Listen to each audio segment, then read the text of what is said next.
નમસ્કાર ગુજરાત, ફરી એક વખત આપનો હવામાન સમાચારમાં સ્વાગત છે। તમને જણાવી દઈએ તો છેલ્લા 2 દિવસથી એવી આગાહી કરવામાં આવી હતી કે ગુજરાત રાજ્યમાં 10 જૂનથી લઈ અને 12 જૂન વચ્ચે છે વરસાદનો નવો રાઉન્ડ શરૂ થશે, પરંતુ એવું અત્યારે દર્શાવવામાં આવતું નથી, કારણ કે અત્યારે ગુજરાત રાજ્યના ઘણા બધા વિસ્તારોની અંદર હીટ વેવની આગાહીઓ કરવામાં આવી છે। વરસાદની બદલે અત્યારે ગરમીનું તાપમાન ખૂબ જ વધારે છે એવી આગાહી કરવામાં આવી રહી છે અને આગામી 16 તારીખ સુધી હજુ ગુજરાત રાજ્યમાં ગરમીનો પારો છે એ ઊંચો રહેવાનો છે। અમુક વિસ્તારોની અંદર તો મિત્રો જે છે એ 40 ડિગ્રી સેલ્સિયસ સુધીનું તાપમાન નોંધાઈ રહ્યું છે। વાતાવરણની અંદર વાત કરવામાં આવે તો અમુક વિસ્તારોની અંદર અત્યારે 33થી લઈ અને હાઈસ્ટ 48 ડિગ્રી સુધીનું તાપમાન છે દર્શાવવામાં આવી રહ્યું છે। ગુજરાત રાજ્યના સૌરાષ્ટ્રના જે દરિયાકાંઠાના વિસ્તારો છે ત્યાં પણ એક લો પ્રેશર સિસ્ટમ સક્રિય થતી હોય એવું દર્શાવવામાં આવી રહ્યું છે, પરંતુ આ લો પ્રેશર સિસ્ટમ નથી। હવે પ્રી મોન્સૂનની એક્ટિવિટી પણ વધારે ચાલવાની નથી, કારણ કે ગુજરાત રાજ્યમાં ચોમાસું બેસવાને લઈને સત્તાવાર જાહેરાત કરી દેવામાં આવી છે। ઓફિશિયલી તારીખ પણ આવી ગઈ છે। અરબ સાગરમાં લો પ્રેશર સિસ્ટમ બન્યું છે, એ બંગાળના જે ખાડી છે એ બંગાળની ખાડીમાં પણ લો પ્રેશર સિસ્ટમ બન્યું છે। આ બંને લો પ્રેશર સિસ્ટમ હવે મધ્ય ભારત તરફ આગળ વધી અને ગુજરાત રાજ્યના દક્ષિણી પૂર્વના ભાગોથી લઈ અને સૌરાષ્ટ્રના ઉત્તર પૂર્વના ભાગો સુધી અસર પહોંચાડે એવી આગાહી કરવામાં આવી રહી છે। 18 જૂન પછી છે ચોમાસું બેસે એની પણ આગાહી કરી દેવામાં આવી છે। અંબાલાલ પટેલ દ્વારા પણ એક સૌથી મોટી આગાહી કરવામાં આવી છે। પરેશભાઈ ગોસ્વામી દ્વારા પણ એક સૌથી મોટી આગાહી કરવામાં આવી છે, જેમાં તારીખ 14 જૂનથી લઈ અને 18 જૂન વચ્ચે એટલે કે લગભગ 4 થી 5 દિવસનો સમયગાળો એવો દર્શાવવામાં આવ્યો છે કે એ સમયગાળામાં ગુજરાત રાજ્યના તમામ વિસ્તારોની અંદર વરસાદ વરસવાનું શરૂ થઈ જશે, એટલે ચોમાસું બેસી જશે। અત્યારે કોઈ એવા એંધાણ પણ દર્શાવવામાં નથી આવતા કે આવનારા 2 દિવસની અંદર વરસાદ પડશે, પરંતુ હા, અમુક વિસ્તારોની અંદર ભારે પવનો ફૂંકાઈ શકે છે। પવનની ગતિ છે 30 કિલોમીટરથી લઈને 40 કિલોમીટર પ્રતિ કલાકની રહી શકે અને વાતાવરણની અંદર જે અસ્થિરતા આવી છે એ અસ્થિરતાના ભાગરૂપે વાદળછાયું જે વાતાવરણ ગુજરાત રાજ્યના દક્ષિણી પૂર્વના ભાગોથી લઈને ઉત્તર પૂર્વના ભાગો વચ્ચે જે જોવા મળી રહ્યું છે, તમામ વિસ્તારોની અંદર હવે વરસાદ પડવાની આગાહી છે કરવામાં આવશે। અત્યાર સુધી જે આગાહી કરવામાં આવી હતી એ મિત્રો પ્રી મોન્સૂનની એક્ટિવિટી આગાહી હતી। નૈઋત્યનું ચોમાસું પણ મુંબઈ મહારાષ્ટ્રના દરિયાકાંઠાથી આગળ વધતું જોવા નથી મળ્યું, કારણ કે અત્યારે એ ચોમાસાની જે ગતિવિધિ હતી એ થંભી ગઈ હોય, નિષ્ક્રિય ચોમાસું થયું હોય એવા અત્યારે અહેવાલ મળી રહ્યા છે। આજના વિડીયોમાં ખાસ તમને જણાવી દઈશું કે સેટેલાઇટ વ્યૂ પિક્ચરના આધારે ગુજરાત રાજ્ય તરફ આવતા જે વાદળો છે, આ વાદળોનો ઘેરાવો અત્યારે ક્યાં પહોંચ્યો છે, ગુજરાત રાજ્યના કયા વિસ્તારોની અંદર વરસાદ પડશે અને લગભગ 24 કલાક પછી છે એ વાતાવરણ કેવું રહેવાનું છે, સૂકું રહેવાનું છે કે પછી વાતાવરણની અંદર કોઈપણ પ્રકારનો ફેરફાર થશે, એ માટેની આજના આ વિડીયોની માહિતી છે તમે ખાસ છેલ્લે સુધી જોજો। હવે તમને જણાવી દઈએ તો અંદમાન નિકોબારના ટાપુથી લઈ અને આગળ વધતા ગુજરાત રાજ્ય તરફ જે પવનોની ગતિ ફૂંકાઈ રહી હતી અને અરબ સાગરથી લઈ અને હિન્દ મહાસાગર સુધીના જે પવનો હતા એ ગુજરાત રાજ્ય તરફ આગળ વધતા હતા। એમાં વાદળોનો ઘેરાવો જે બન્યો છે એ ઘેરાવો અત્યારે ઓછા પ્રમાણમાં જોવા મળી રહ્યો છે। સેટેલાઇટ પિક્ચર પણ આપણે જોશું। સેટેલાઇટ વ્યૂ પિક્ચરમાં પણ એક મોટી આગાહી કરવામાં આવી છે, એ પણ આપણે આજના વિડીયોમાં જાણીશું, પરંતુ એ પહેલાં તમને જણાવી દઈએ તો વેધર રિપોર્ટ અને વેધર એનાલિસિસ એવું કહેવા માંગી રહ્યું છે કે અત્યારે ગુજરાત રાજ્યના નજીકના વિસ્તારોમાં સમગ્ર વિસ્તારોનું અત્યારે અવલોકન કરવામાં આવે તો આ તમામ વિસ્તારોની અંદર અત્યારે લો પ્રેશર સિસ્ટમ બનતી જોવા મળી રહી છે। હવે આ લો પ્રેશર સિસ્ટમ શેના કારણે બની રહી છે? ભેજનું તાપમાન છે અત્યારે ખૂબ જ ઓછું છે અને ગરમીનું તાપમાન ખૂબ જ વધારે છે। નહીવત જેવો વરસાદ અમુક વિસ્તારોમાં પડ્યો છે, પરંતુ અમુક વિસ્તારોની અંદર છાંટા છે એ પડવાની આગાહી કરવામાં આવી છે। ગઈકાલે પણ વરસાદ પડ્યો હતો, પરંતુ એ કયા વિસ્તારોની અંદર અસર પહોંચાડી છે, કયા વિસ્તારના ખેડૂતોને વાવણી લાયક વરસાદની જરૂર હતી એ પૂરી થઈ છે, એ પણ તમને જણાવી દઈએ। સૌપ્રથમ તમને જણાવી દઈએ તો મુંબઈ મહારાષ્ટ્રના દરિયાકાંઠાથી અત્યારે એક આગળ આવતી સિસ્ટમ છે એ વરસાદ લાવશે। હવે અરબ સાગરમાં પણ એક સિસ્ટમ સક્રિય થઈ છે, અરબ સાગરની પણ સિસ્ટમ છે એ ગુજરાત રાજ્ય તરફ વરસાદ લાવશે અને ગુજરાત રાજ્યના જે સૌરાષ્ટ્ર કાંઠાના વિસ્તારોથી લઈ દક્ષિણ પૂર્વના વિસ્તારો છે તમામ વિસ્તારોની અંદર વરસાદ આવતો જોવા મળશે।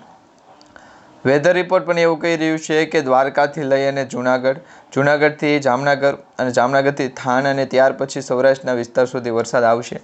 પહેલાં એવી આગાહી કરવામાં આવી હતી કે બંગાળની ખાડીમાં જે લો પ્રેશર સિસ્ટમ બની છે એ લો પ્રેશર સિસ્ટમના કારણે દક્ષિણી ભારત તરફથી જે દક્ષિણી ગુજરાતના મધ્ય ગુજરાતના જે ભાગના વિસ્તારો છે એ વિસ્તારોમાં ચોમાસાના વરસાદ પડવાની આગાહી કરવામાં આવી હતી, પરંતુ અત્યારે ફરી એક વખત નવી આગાહી સામે આવી છે। નવી આગાહી શું છે એ પણ તમને જણાવીએ। IMD રિપોર્ટ એટલે કે ઇન્ડિયન મોન્સૂન ડિપાર્ટમેન્ટ દ્વારા જે રિપોર્ટ આપવામાં આવ્યો હતો અને જે એમના દ્વારા સેટેલાઇટ વ્યૂ પિક્ચર આપવામાં આવ્યું હતું એમાં જણાવીએ તો IMD દ્વારા દક્ષિણી ગુજરાત અને સૌરાષ્ટ્રના જે ભાગો છે એ વિસ્તારોની અંદર હળવાથી મધ્યમ વરસાદની આગાહી કરવામાં આવી હતી અને છૂટાછવાયા વરસાદની આગાહી કરવામાં આવી હતી। આ તમામ વિસ્તારોની અંદર વાદળછાયું વાતાવરણ જોવા મળ્યું હતું। વાદળછાયા વાતાવરણ સાથે જે વાદળોનો ઘેરાવો છે એ પણ બનતો જોવા મળી રહ્યો હતો। સિસ્ટમની અંદર જે ફેરફાર થયો છે એ ફેરફારના કારણે અત્યારે ચોમાસું મોડું છે એ શરૂ થશે।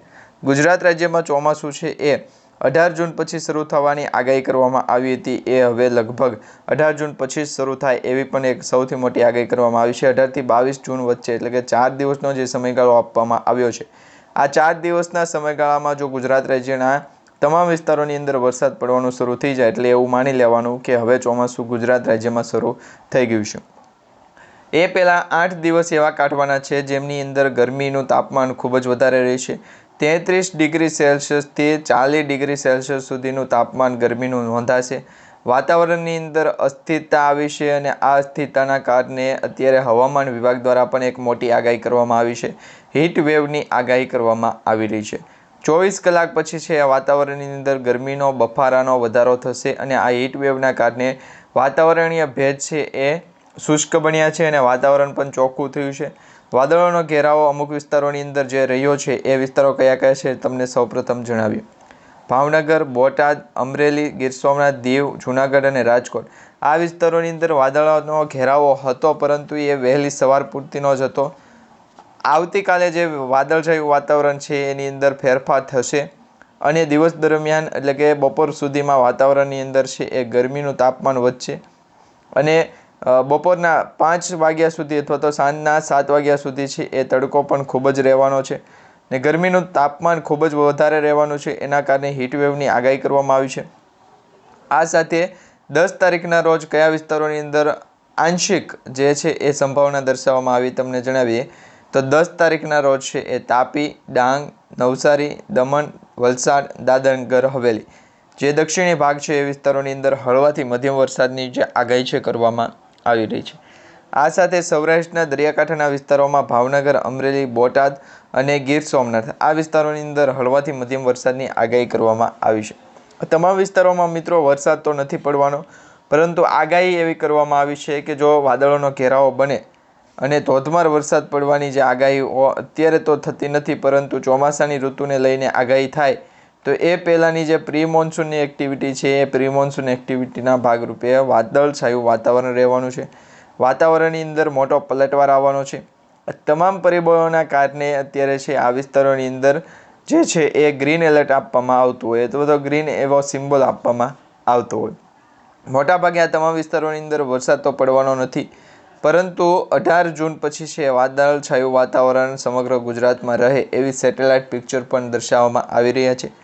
આ સાથે 18 જૂનથી લઈને 22 જૂન વચ્ચે એટલે કે 4 દિવસનો સમયગાળો એવો છે કે એ દિવસોમાં નક્કી થશે કે ગુજરાત રાજ્યમાં ચોમાસું છે કેટલું ચાલશે। હવે મિત્રો જૂન મહિનો તો પૂરો થશે। જૂન મહિના પછી જુલાઈ, ઓગસ્ટ અને સપ્ટેમ્બર આ 3 મહિના સુધીમાં જો વરસાદ સારો પડે તો આ વર્ષે ખેડૂતોને છે એ ફાયદો થાય, અન્યથા ખેડૂતોને નુકસાની વેઠવાનો પણ વારો આવે। તો અત્યારે ખેડૂત સમાચાર પણ આપણે છે આવનારા સમય સુધીમાં જાણીશું। પહેલાં તમને જણાવીએ હવામાન સમાચારની અંદર ચોમાસું 2025નું બેસવાનું છે એ ચોમાસું હજુ સુધી ગુજરાત રાજ્ય તરફ આવ્યું જ નથી। મુંબઈ મહારાષ્ટ્રના વિસ્તારોની અંદર કોકણના વિસ્તારોની અંદર આ ચોમાસું છે એ નિષ્ક્રિય થઈ ગયું છે। હવે આ ચોમાસાને આગળ વધવા માટે બંગાળની ખાડી, અરબ સાગરના લો પ્રેશર અને ઉત્તર પૂર્વના ભારતના જે ભાગો છે ત્યાંથી જે ઠંડા પવનો ફૂંકાય અને વાદળોનો ઘેરાવો ગુજરાત રાજ્ય તરફ અથવા તો અરબ સાગર તરફ જતો જોવા મળે તો એવું માનવાનું કે હવે ચોમાસાની ઋતુ શરૂ થશે। નહીંતર મિત્રો આ ઉનાળાની ઋતુ અત્યારે ચાલુ છે ને ઉનાળાના 8 દિવસ પછી છે એ હજુ હીટવેવની આગાહી કરવામાં આવી છે અને આ હીટવેવની અંદર મિત્રો જે છે એ ઘણી બધી બીમારીઓને પણ અવલોકન કરવામાં આવી રહ્યા છે। વાતાવરણની અંદર જે અસ્થિરતા જોવા મળી રહી છે તમામ અસ્થિરતાનો ભોગ અત્યારે ગુજરાત રાજ્યના જે લોકો છે ત્રાહિમામ પોકારી રહ્યા છે કારણ કે વાતાવરણીય વરસાદનું જે હોવું જોઈએ એ અત્યારે વાતાવરણીય વરસાદ નથી અને ચોમાસાની ઋતુ અત્યારે શરૂ થઈ જવી જોઈએ એ પણ હજુ શરૂ થઈ નથી। જૂન મહિનાના અધ વચ્ચે એટલે કે 15 તારીખ સુધીમાં જો વરસાદ નહીં પડે તો ગુજરાત રાજ્યના ખેડૂતોને પણ મોટું નુકસાન વેઠવાનો વારો આવી શકે છે.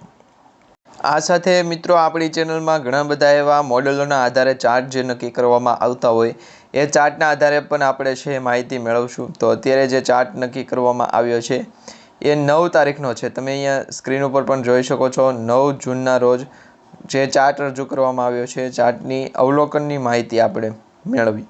તો આ ચાર્ટના આધારે તમે જોઈ શકો છો 9 તારીખનો જે ચાર્ટ છે, ખાસ કરીને ગુજરાત રાજ્યના જે વિસ્તારો છે એ તરફ આગળ આવતી કોઈ પણ સિસ્ટમ છે અત્યારે સક્રિય થતી જોવા નથી મળી. અત્યારે આ તમામ વિસ્તારો કોરા છે, પરંતુ બંગાળની ખાડી અને અરબ સાગર આ બંને વિસ્તારની અંદર જો લો પ્રેશર સિસ્ટમ સક્રિય થાય તો જ વરસાદ છે ગુજરાત રાજ્ય તરફ આગળ આવે એવી અનુમાન લગાવવામાં આવી રહ્યું છે, અથવા તો ચોમાસું છે એ શરૂ થાય. પરંતુ અત્યારે એવી કોઈ પણ છે એ પોસિબિલિટી દર્શાવવામાં આવતી નથી, જેને કારણે વાદળછાયું વાતાવરણનો ઘેરાવો છે એ પણ નિષ્ક્રિય થતો જોવા મળી રહ્યો છે. વાતાવરણની અંદર મોટો પલટવાર આવશે, પરંતુ એ પલટવાર સાથે વાદળછાયું વાતાવરણ છે એની અંદર પણ અડધી છે એ જે સિસ્ટમ છે સક્રિય થતી નથી. તો અત્યારે આપણે જે અપડેટ માહિતી મેળવી છે તમને સારી લાગી તો વિડીયોને લાઇક આપજો, ચેનલને સબસ્ક્રાઇબ કરજો અને તમારા દરેક વોટ્સઅપ ગ્રુપ, ફેસબુક ગ્રુપમાં દરેક ખેડૂત મિત્રો સુધી આજનો વિડીયો શેર કરી દેજો, જેથી કરી ચોમાસાની 2025ની સાલમાં એટલે કે આ વર્ષે જે ચોમાસું છે એના અપડેટ સૌપ્રથમ મળી જાય. જે પણ મિત્રો અમારી આ યુટ્યુબ ચેનલ પર નવા છે દરેક મિત્રોને ખાસ વિનંતી છે, ચેનલને હજુ સુધી સબસ્ક્રાઇબ નથી કરી તો અત્યારે જ ચેનલને સબસ્ક્રાઇબ કરી લેજો.